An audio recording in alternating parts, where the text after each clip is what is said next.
सद्बुद्धि, सन्मार्ग और कार्य का संकल्प देना, अडिग रहे विश्वास तुम पर, ऐसा अंतः कर देना।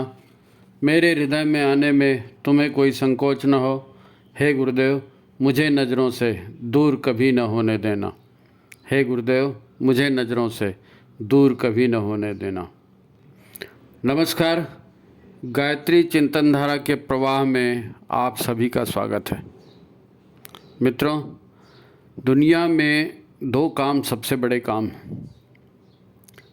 दो काम। पहली बात, अपने आप को जानना।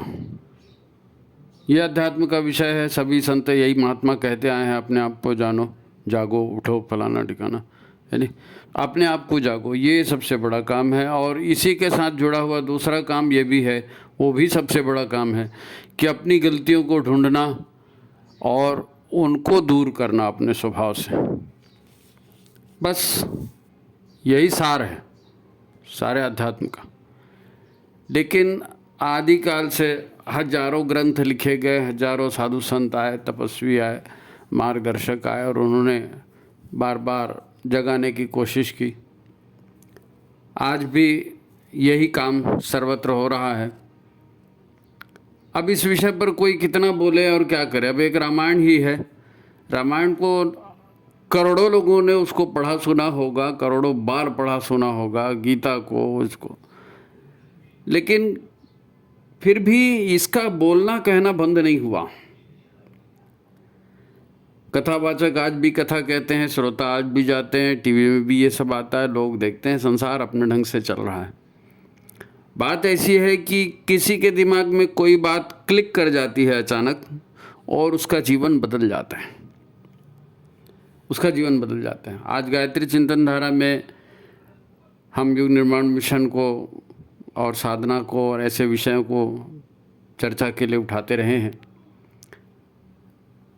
परिजन भी अपने व्हाट्सएप के माध्यम से, फ़ोन के माध्यम से बताते हैं। आजकल वीडियो उन्हीं के निर्देशों पर या उनकी समस्याओं पर बना करते हैं, आप देख रहे हैं। अपने एक भाई हैं, तो पति पत्नी ने दोनों ने मिलकर फ़ोन लगाया और स्पीकर पर वो बात कर रहे थे, यानी चर्चा अपने वीडियो पर ही हो रही थी। आपके वीडियो बहुत अच्छे होते हैं, हम नए वीडियो का हमेशा इंतज़ार करते हैं, वगैरह वगैरह। फिर बात कहाँ आ गई? बात यहाँ आ गई कि ये सब बहुत अच्छा है पर व्यावहारिक जीवन में ऐसा हो नहीं पाता, अब क्या करें। बहुत सी बातें उन दोनों ने कही और वो सब वही बातें थी जो अक्सर परिजन कहते रहते हैं। अक्सर परिजन कहते रहते हैं, कुछ बातें नेगेटिव रहती हैं, कुछ रिपीटेटिव रहती हैं, उसी तरह की बातें। मेरे लिए उसमें कुछ नया नहीं था। तो थोड़ी देर सुनने के बाद मैंने उनसे पूछा कि आप जीवन को बदल कर सही करना चाहते हो? उन्होंने हाँ कहा था। हमने कहा ठीक है, इसके लिए आप प्रयास क्या करते हो? कोई संकल्प आपने लिया है क्या? बोले हाँ हाँ भाई साहब, संकल्प लिया है, 3 माला रोज़ होता है। रोज़ होता है, कभी कभी कोई अड़चन आ जाए तो अलग बात है, लेकिन रोज़ होता है। अखंड ज्योति भी लगा रखी है, वो भी लगभग पूरी पढ़ ही लेते हैं हर महीने में। अरे तो मैंने कहा ऐसे नहीं, अपनी दिनचर्या को साधक की तरह, अब मैं बोल ही रहा हूँ साधक की तरह, उन्होंने कह दिया बस इतना ही कि भाई साहब यही तो दिक्कत है, आपको अंदाज़ा नहीं हमारा शेड्यूल कितना टाइट है। लाइफ में सुबह से रात तक जरा भी एक पल के लिए समय नहीं मिलता, फिर भी हम इतना कर लेते हैं, 3 माला कर लेते हैं, अखंड ज्योति पढ़ लेते हैं। उससे ज़्यादा मेरे को नहीं लगता मैं कर पाऊँगा, इतना ही कर लेते हैं, तो फिर इतने से हो जाएगा। व्यक्ति में, परिवार में बदलाव तो संकल्प लेने पर, अनुशासित रहने पर ही आता है। एक ट्रैक है, उसको छोड़ना है, नए ट्रैक में जाना है तो स्ट्रिक्ट होना पड़ेगा ना। नए ढंग से जाएंगे तो कुछ अपने भीतर अनुशासन लाना पड़ेगा। अब मेरा इतना कहना था, वो चुप हो गए। मित्रों, मैं यहाँ 2 प्रसंगों का उल्लेख करना चाहता हूँ, क्योंकि जैसा कि अपन ने कहा कि सनातन से लोगों को यही कहा रहा है, जागो और समझो और ये करो, है ना, प्रेम से रहो, संयम से रहो, ये सारी चीज़ें होते रही हैं। मैं दो गीतों को, दो प्रसंगों को आपके सामने कहता हूँ। मेरे को उनसे बहुत फ़र्क पड़ा, मेरे जीवन में उन गीतों का बहुत ज़बरदस्त फ़र्क पड़ा। मैं 10वीं कक्षा में था उस समय। हमारे यहाँ गुजराती शिक्षण मंडल करके एक है, तो उनके स्कूल में मैं पढ़ता था। यानी ये कोई 69-70 की बात होगी, है ना, मतलब 23-24 साल तो हो ही गए, 25 साल। तो अपने जैन समाज के एक बहुत बड़े आचार्य थे, आचार्य तुलसी, अपने नाम सुना होगा, अब तो दिवंगत हो गए वो। तो उनका चतुर्मास चल रहा था हमारे यहाँ, आचार्य जी का। तो अब गुजराती समाज के बहुत सारे लोग स्कूल में थे, वो जैन धर्म को भी मानते थे। तो उनके प्रभाव में आके उन्होंने हमारी एक प्रार्थना जो थी वो बदल दी, और प्रार्थना भी बड़ी ज़ोरदार प्रार्थना चालू की। वो आचार्य जी के कहने से, तुलसी जी के कहने से चालू हुई थी। नैतिकता की सुर सरिता में जन जन मन पावन हो, संयम में जीवन हो, ये उसका ध्रुपद था। ये पहली लाइन थी। गीत तो काफ़ी बड़ा था, लेकिन इसको सुरताल से हारमोनियम वगैरह में गाया जाता था हमारे यहाँ। तो नैतिकता की सुर सरिता में जन जन मन पावन हो, संयम में जीवन हो। तो वहाँ वैसे भी जैनियों में संयम का बड़ा स्थान है। तो ये गीत एक बड़ा प्रभावी लगा, और जब भी संयम की बात होती है तो मेरे को प्रार्थना याद आती है। ये प्रसंग मैं क्यों उठा रहा हूँ? क्योंकि नैतिकता के व्यवहार के लिए और संयम पूर्ण जीवन के लिए कोई अतिरिक्त समय लगता है जी? नैतिकता के व्यवहार में, संयम के व्यवहार को अधिक समय लगता है? नहीं लगता है। लेकिन आदमी नहीं करता, सोच के क्या फायदा है, पता नहीं है? दरअसल जीवन कैसे बदलता है? चिंतन और दिनचर्या में बदलाव लाने से, लोगों से कभी कभी बात करो ना, तो फिर वो अपनी पूजा पद्धति के बारे में बताते हैं कि भाई हम ऐसी पूजा करते हैं, हमारे इतने देवता है, ये कर्मकांड होता है। फिर ना वो टाइम नहीं है इसके बाद, और बस अब क्या करें, बस वहीं आके गाड़ी अटक जाती है कि समय नहीं है। इसे ही कहते हैं कि गायत्री जीवन में नहीं उतरी। गायत्री मंत्र का जाप करना एक अलग बात है, गायत्री जीवन में उतरना एक अलग बात है। सद्बुद्धि उतरेगी तो सत्कर्म होंगे, है ना, और भीतर जो है एक सत्कर्मों का उभार भी उठेगा, जीवन व्यवहार पूरा बदलेगा, है ना, जीवन का पूरा ढंग बदल जाएगा। उसी 24 घंटे में ये सब होता है जो 24 घंटे सबको मिले हैं। लेकिन वही है कि आपको स्टेप उठाना पड़ेगा। ऐसे ही एक और गीत था, हम लोग छोटे थे तो संघ की शाखा में जाते थे, है नहीं, तो वहाँ हर 2-3 महीने में भावपूर्ण नए नए गीत आते थे। तो वहाँ का जो गीत है आज बहुत प्रासंगिक है। उसके बोल ऐसे थे, भोग के वातावरण में त्याग का संदेश देंगे, भोग के वातावरण में त्याग का संदेश देंगे, दास्य के घन बादलों से सौख्य की वर्षा करेंगे। यानी गुलामी के जो बादल हैं वो बादल हटा करके और सुख सौभाग्य की वर्षा हम करेंगे। भोग के वातावरण में त्याग का संदेश देंगे, दास्य के घन बादलों से सौख्य की वर्षा करेंगे। स्वप्न यह साकार करने संगठित हो हिंदू सारा, संकटों पर मात कर यह राष्ट्र विजयी हो हमारा। यानी सारा हिंदू समाज जो है संगठित हो और हम सारे संकटों पर मिलजुल करके विजय प्राप्त करें। भोगों के वातावरण को बदल के त्याग का संदेश, यज्ञमय संस्कृति वाली बात, यज्ञमय संस्कृति वाली बात है, सद्बुद्धि वाली बात है, एकता वाली बात है, एक बनेंगे नेक बनेंगे, सारी बातें तो वही हैं। अब ये गीत भी कोई 68-69 के आसपास आया था, है नहीं, तो 50-1 साल इधर भी हो गए, लेकिन भूल नहीं पाए क्योंकि इनका ज़बरदस्त असर हुआ। ये जो भोग के वातावरण में त्याग का संदेश देंगे, हमने देखा कि लोग पूरा का पूरा जीवन वहाँ संघ में जो है जीवनवर्ती प्रचारक बनते हैं, पूरा जीवन राष्ट्र को समर्पित कर देते हैं।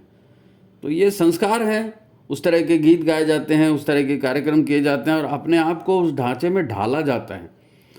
हमको भी गुरु के ढांचे में ढलना पड़ेगा, गायत्री के ढांचे में ढलना पड़ेगा। हम भी तो प्रार्थना करते हैं ना, यज्ञ रूप प्रभो हमारे भाव उज्ज्वल कीजिए, छोड़ देवें छल कपट को मानसिक बल दीजिए। ये सब भाव प्रेरणा जगाने वाले गीत हैं।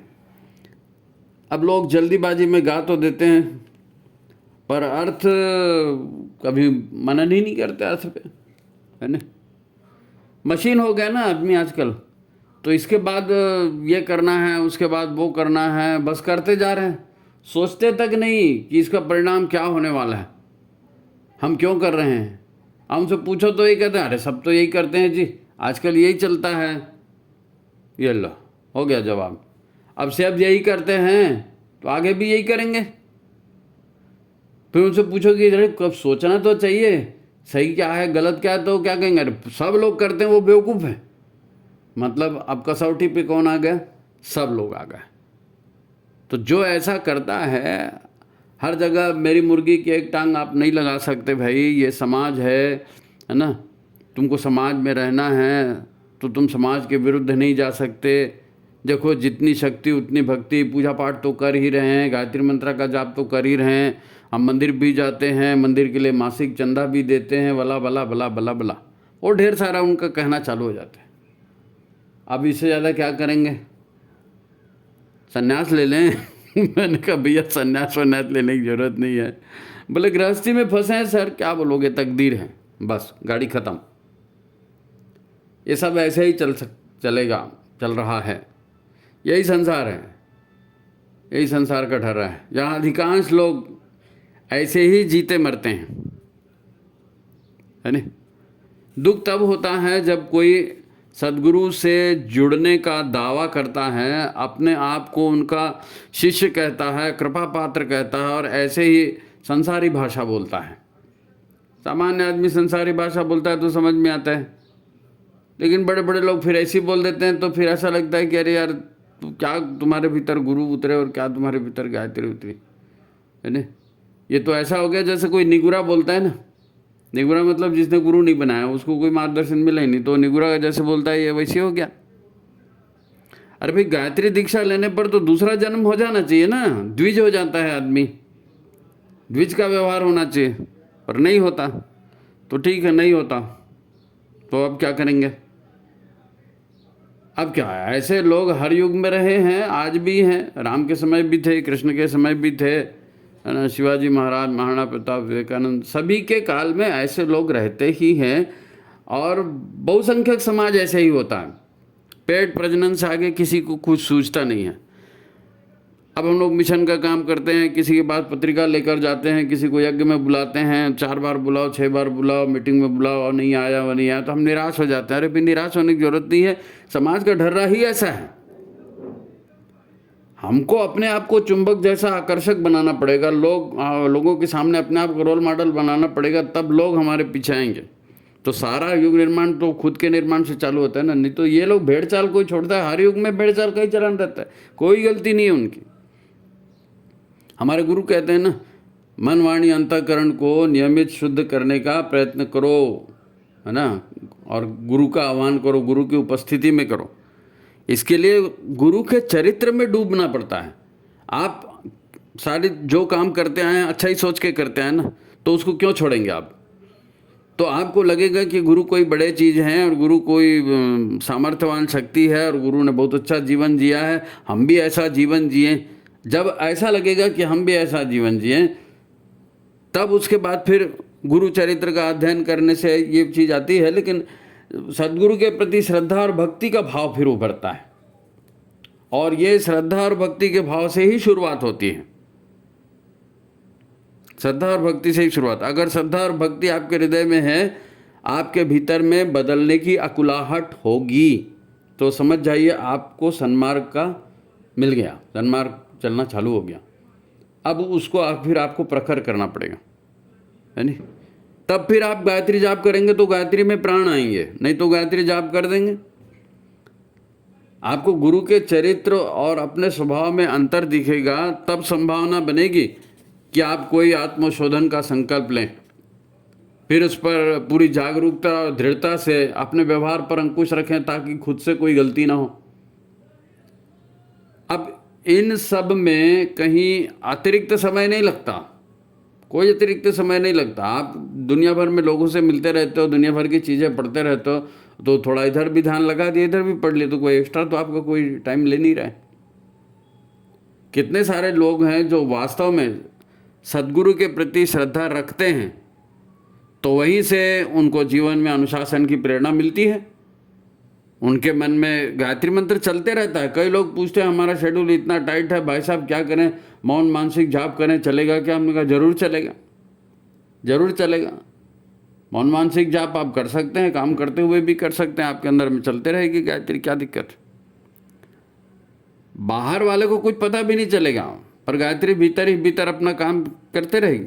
आप लगाइए मन को, उसी तरफ लगाइए, मन लग जाएगा तो सब काम हो जाएगा, पूरे जीवन का ढर्रा बदल जाएगा। देखो मनुष्य कोई मशीन तो है नहीं। हम बिना चिंतन मनन के लोगों की देखा सीखी जीते चले जाते हैं, तो परिणाम स्वरूप हमारा जीवन भी उन्हीं के जैसे हो जाता है। जिसको देखोगे, जिसका पीछे जाओगे, वो जहाँ पहुँचा वहीं तो पहुँचोगे ना, क्योंकि जैसा करेंगे वैसे ही तो होगा। बदलाव उसी में होगा जो अपने में बदलाव लाना चाहेगा, अपने आप को देखेगा, अपने गुण दोष देखेगा और उसको लगेगा कि ये बात ठीक नहीं है और ये मेरे को बदलना चाहिए, तब तो वो कोशिश करेगा बदलाव लाने की। और संकल्प पूर्वक प्रयास करेगा तो बदलाव भी होगा। संकल्प बहुत जरूरी है। सद्गुरु की कृपा तो उनके हृदय से सदा छलकते ही रहती है। कोई भी गुरु हो, गुरु का हृदय माँ का हृदय होता है, तो वहाँ से कृपा हमेशा छलकते रहती है। लेकिन आपको सद्गुरु तक जाना तो पड़ेगा ना, है? जो उनके हृदय तक पहुँचने का प्रयास करेगा, उनकी शिक्षाओं पर आचरण करेगा, तब गुरु की ऊर्जा, है ना, गुरु की उपस्थिति में जो है हृदय में गायत्री अवतरित होगी। गायत्री मंत्र बोलने वाली मशीन भी तो आती है ना, मशीन भी आती है गायत्री मंत्र बोलने वाली। तो मशीन के उच्चारण यांत्रिक हैं, आप भी वैसी यांत्रिक उच्चारण करोगे तो कुछ थोड़ी होगा, है ना। मन की भाव ऊर्जा से परिवर्तन आता है, मन की भाव ऊर्जा से परिवर्तन आता है।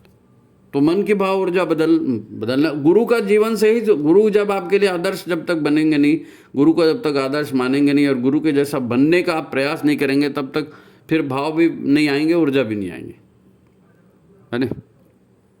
अच्छा, ये सब चर्चा हम क्यों कर रहे हैं?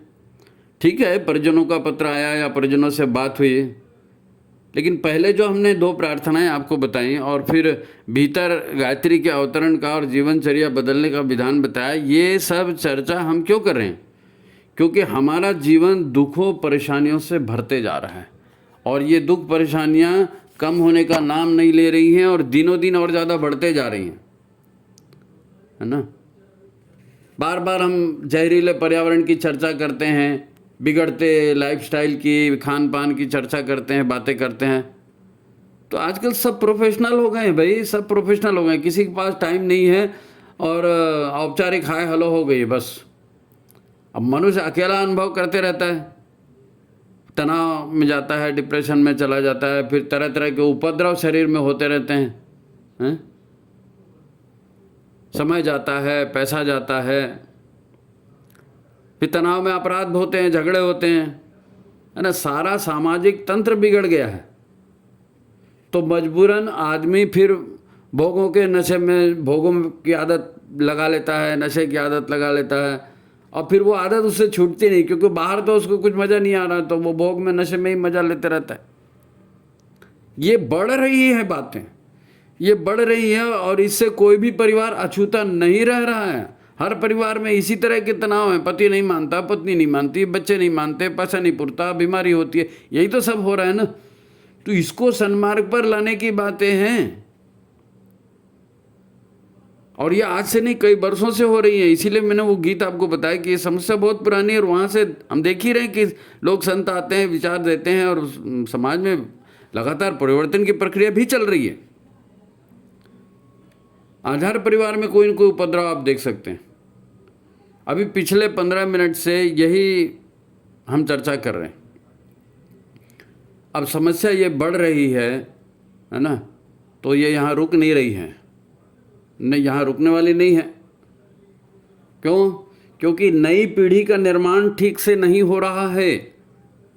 नई पीढ़ी का निर्माण, नए बच्चे पैदा होते हैं ना, नई बातें सीखते हैं, नई यांत्रिकी आ रही है तो उनको तालमेल बनाना पड़ता है। तो अभी जो पीढ़ी आ रही है, ये पूरी की पूरी पीढ़ी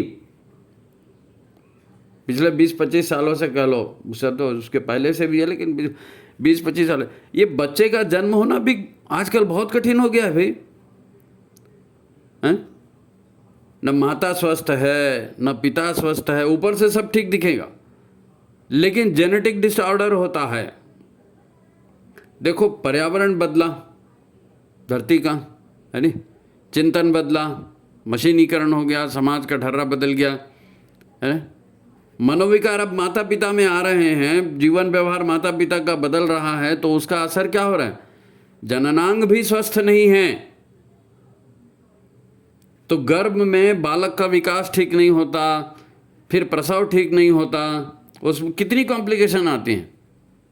अब कोई गर्भ संस्कार नहीं करता, कोई पुंसवन संस्कार नहीं करता, घर तो जैसे होटल बन गया है, धर्मशाला पहले बोलते थे, आजकल होटल बन गया बोलते हैं, है नहीं। तो बच्चा पैदा होने से लेकर के तो किसी भी उम्र के आदमी को आप ले लो, सबकी जिंदगी दवा के भरोसे ही चल रही है, जबकि शरीर परमात्मा ने पूरा ऑटोनोमस बनाया, वो अपने आप को ठीक भी करता है। लेकिन बच्चा गर्भ में है, वहाँ से दवाइयाँ शुरू होती हैं, तो फिर बूढ़ा होकर मरते तक दवाई ही चल रही है। ये सब न तो हमें पसंद है, न हमारे गुरुदेव चाहते हैं ऐसा, न महाकाल महाकाली ऐसा चाहते हैं। वो चाहते हैं हमारे बच्चे सुख से रहें। अब ये सब कुछ जो है विनाशाय च दुष्कृताम की श्रेणी का है, क्योंकि परमात्मा जिसने संसार बनाया है वो ऐसे दुष्कृत तो थोड़ी चलने देगा। युग परिवर्तन में इन सबको तो घास पत्ती समझ के उखाड़ दिया जाएगा, और उखाड़ा जा रहा है। ईश्वर ने न तो ऐसी दुनिया बनाई है, न ही ऐसे लोग उसको चाहिए। तो युग परिवर्तन की बेला में ये सब समूल नष्ट होने वाला है, ये तय है। बचेगा वही जिसकी सुरक्षा महाकाल स्वतः चाहते हैं, जो कल्याणकारी होगा, जिसका बचना सबके हित के लिए जरूरी है, वही बचेगा।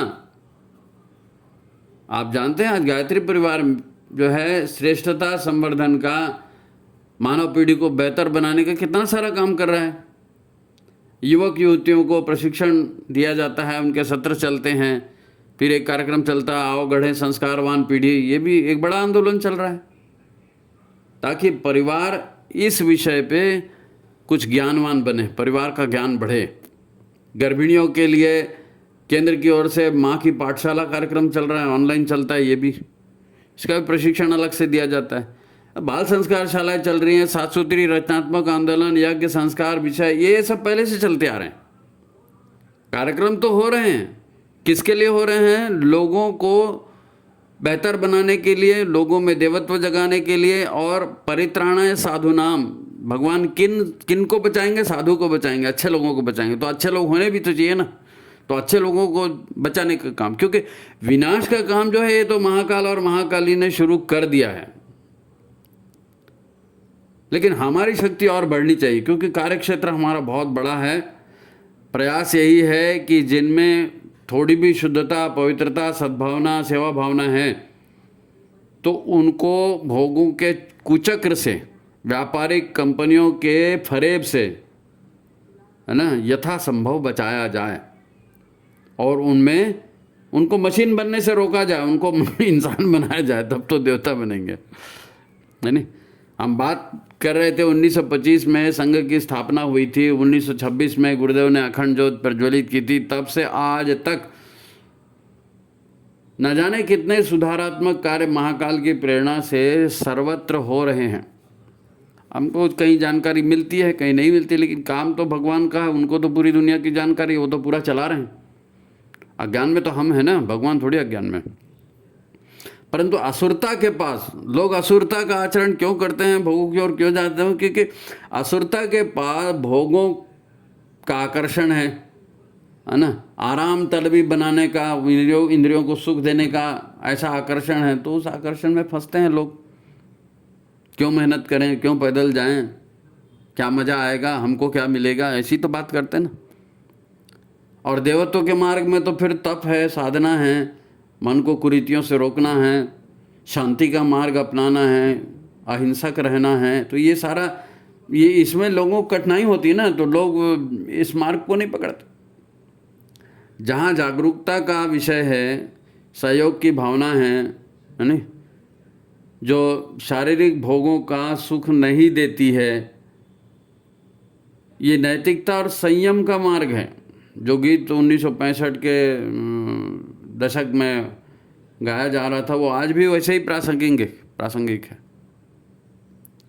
मिशन का काम करने की बात आती है तो वही प्रार्थना संघ की वही बात फिर से याद आती है कि भोग के वातावरण में त्याग का संदेश देंगे, दास्य के घन बादलों से सौख्य की वर्षा करेंगे। अब गायत्री और यज्ञ का संदेश यही तो है जी। यज्ञ माने सेवा, यज्ञ माने तप, परमार्थ का कार्य। और दास्य क्या है? मन की गुलामी। मन की गुलामी से आज़ाद करना है, भोगों की गुलामी से आज़ाद करना है, देवत्व जगाना है, तभी तो जगेगा ना। तो फिर यह साकार करने वाला गीत जो है ये समाज को संगठित करने की भी बात करता है ना। हिंदू समाज को संगठित करने की बात। अब हिंदू को लेके बहस मत करना, ये बिदकने का काम नहीं होना चाहिए। मोटी सी बात, ये सब हमारे देश को और समाज को तोड़ने के लिए बहुत सारे चक्र चलते हैं जी। हम लोग सोचते नहीं हैं। चीन का आदमी चीनी कहलाता है, ब्रिटेन का आदमी ब्रिटिश कहलाता है, रूस का व्यक्ति रशियन कहलाता है। तो भारत माता को जो प्यार करता है, हिंदुस्तान में रहता है, वो भी तो हिंदू ही है भाई सारे। अब आप सनातनी कह लो, है ना, हिंदू कह लो, जो भी कह लो, संस्कृति तो सबकी एक ही ना। वैदिक संस्कृति तो है, सब वैदिक संस्कृति को ही मानने वाले हैं। देव संस्कृति, सनातन संस्कृति, हिंदू संस्कृति, अरे एक ही चीज़ के 50 ठो नाम है जी। अब झगड़ा करने के लिए लोग अलग अलग नाम उचका देते हैं। कई लोग हमको भी बोलते हैं आप राजनीति घुसा दिए, सांप्रदायिकता घुसा दिए। ये राजनीति सांप्रदायिकता की बात नहीं है, समझने समझाने की बात है। अच्छा नहीं लगता बंद कर दो वीडियो। अब आसुरी ताकतें हमें लड़वा रही हैं, जातिवाद, आरक्षण, न जाने किन किन नामों से फूट डालने का प्रयत्न करती हैं, है ना। भोगों में व्यस्त और मशीन का जीवन जीने वाले लोग इनके शिकार बनते रहते हैं, क्योंकि उनको समझना सोचना तो है नहीं। सोचना समझना है नहीं, तो जो भड़काएगा वो भड़क जाएंगे, लड़ने मरने पे उतारू हो जाएंगे। यही तो हो रहा है। देखो, सौभाग्य से मनुष्य का जन्म मिल गया है, तो मनुष्यता और फिर देवत्व की ओर बढ़ना, ये हमारा लक्ष्य होना चाहिए। हम भी उसमें स्वस्थ रहेंगे, हमारा परिवार भी ठीक रहेगा और संसार भी अच्छे लोगों की जगह बनेगी। मनुष्य जन्म लोगों ने लिया है तो भी प्रारब्ध आएगा। उसमें कुछ दुख के क्षण आएंगे, कुछ सुख के क्षण आएंगे। कभी ऐसा लगता है इसने ये कर दिया, उसने वो कर दिया। तो भाई सांसारिक लेन देन है हमारा, पीढ़ी दर पीढ़ी का, यानी जन्म दर जन्म का। तो किसी को कुछ लेते हैं तो कुछ देते हैं, कुछ देते हैं तो कुछ पाते हैं। तो ये कर्म के प्रारब्ध है, ये चलते रहते हैं। परंतु महत्वपूर्ण यह है कि हम भ्रम के भटकावे में न आएं।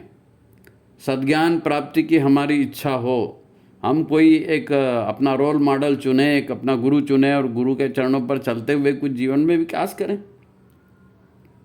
अब फिर कोई भोगों से दूर थोड़ी कर रहा है जी। आपको कोई सन्यासी थोड़ी बना रहा है कि आप शादी नहीं कर सकते, आप लड्डू नहीं खा सकते, आप समोसा नहीं खा सकते। अच्छी कोई बात ही नहीं है।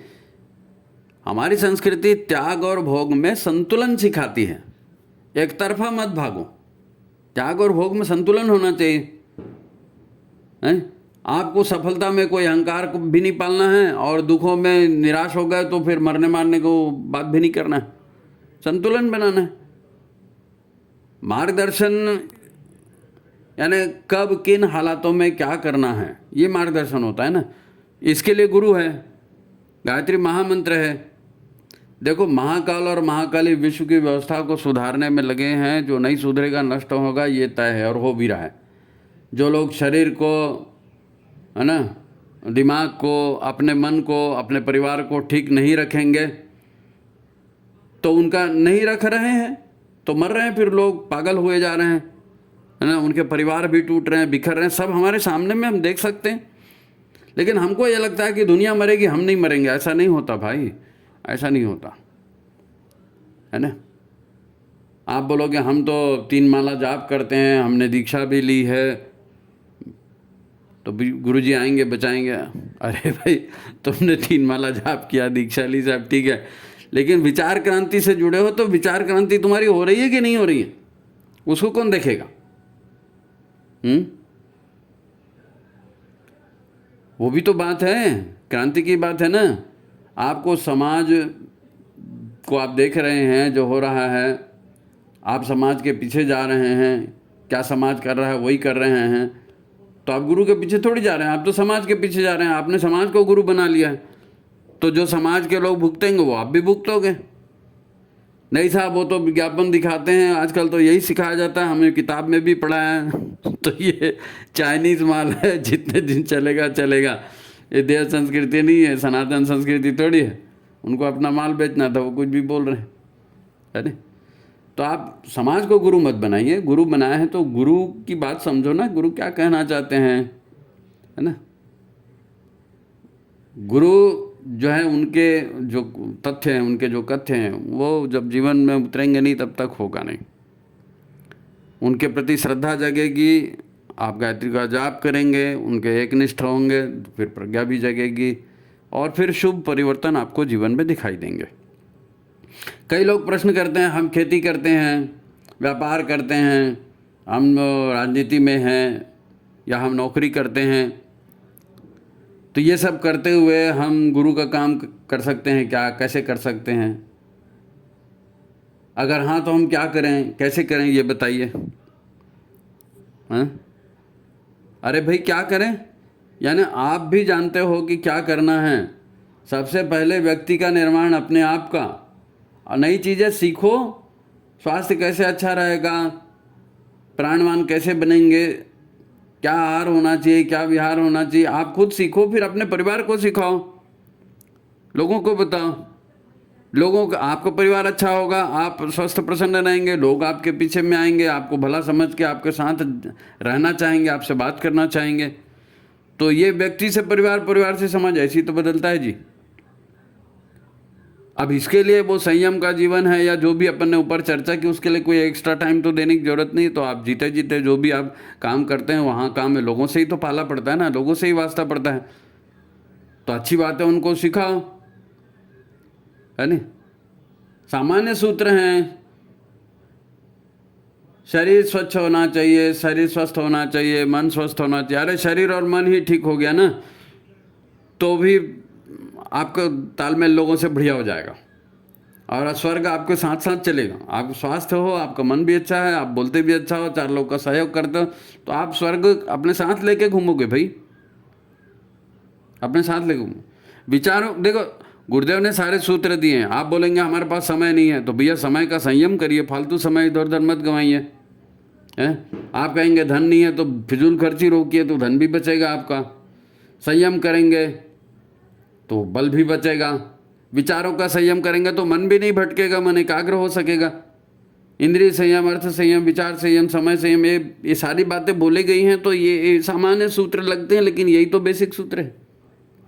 सारे सूत्र गुरुदेव ने दे रखे हैं, सब सूत्र सबके सामने में हैं।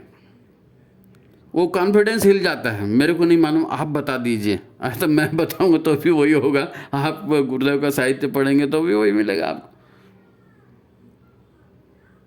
तो भाई ऐसा है, ये सब करना होगा। हाँ, ये जो चीज़ें हैं, कई लोग ऐसे भी शिकायत करते हैं कि भाई हम लोगों के यहाँ जाते हैं, लोग सहयोग नहीं करते, या वहाँ एक अमुक व्यवस्था नहीं होती, वहाँ अमुक नहीं होता।